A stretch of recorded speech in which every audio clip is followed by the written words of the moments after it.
Well, hello everyone. I am here for my blog this week about the oppressed and the ministry to the oppressed, as well as within our church, as well as the community in which I serve.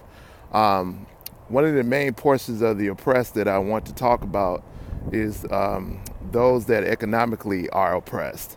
In my neighborhood, in the ministry that in the community that I serve, it is a impoverished urban community outside of downtown Minneapolis, and many of the people do not have access to good jobs, and at one point they didn't even have access to groceries, resources, places to help them.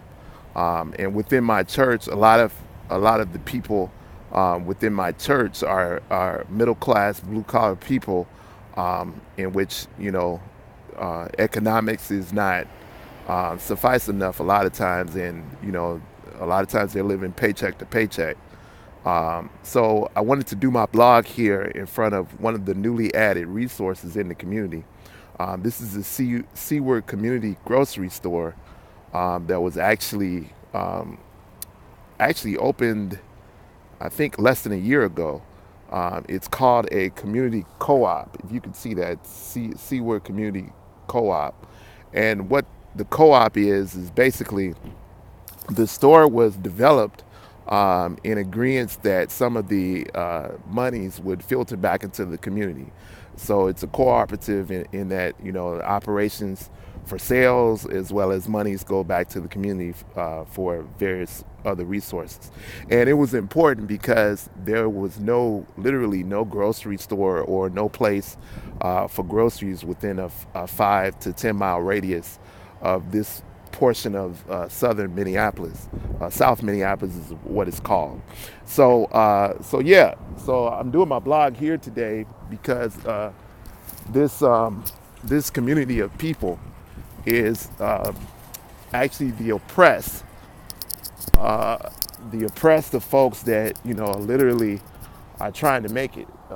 Those that I think my ministry really holds true to people that need access to services, access to resources, particularly economics. One of the fascinating things about this co-op is the fact that it was an older church that was torn down, and they built the store at the church site. This is the marker from the old church that previously was here, and they kept the marker and built the grocery store. But it's really a nice grocery store. We're gonna actually go in here so you guys can see. But really, the premise of this was to develop resources so that people can have access to economy and services. If people don't have access, they can't make it. And so I did this blog here today because I think in our churches, we do not teach enough about finances, how to be good stewards. I believe that, we've been taught so much to give to the church and give to the pastor.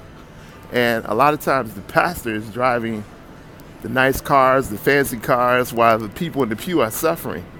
And, while we're sort of the old school way of teaching to take care of the church is not helping the people in the pew. And the way that people remain oppressed is economically. And I think that as a church, we need to start I need to start developing people that are better stewards, that are better money budgeters, that can get out of sense of living paycheck to paycheck and be able to not only just maintain the church and take care of the pastor, but take care of themselves economically. If people don't have resources or economics, they remain oppressed. So that's why I take pride in the fact that I serve a community where they seek to have ways or means of developing ways that people in the community can make it. Now people at one time who didn't have access to services they now have access to a grocery store. And I think that, as the church gets involved in the community, gets involved in teaching people how to be good stewards, teaching people how to be good, better with their finances. I think that's what we can make strides in no longer having them oppressed. And a lot of that starts with the church. I think that, even pastors should no longer be selfish in accepting some of these gifts, and seeing the people in the pew suffer.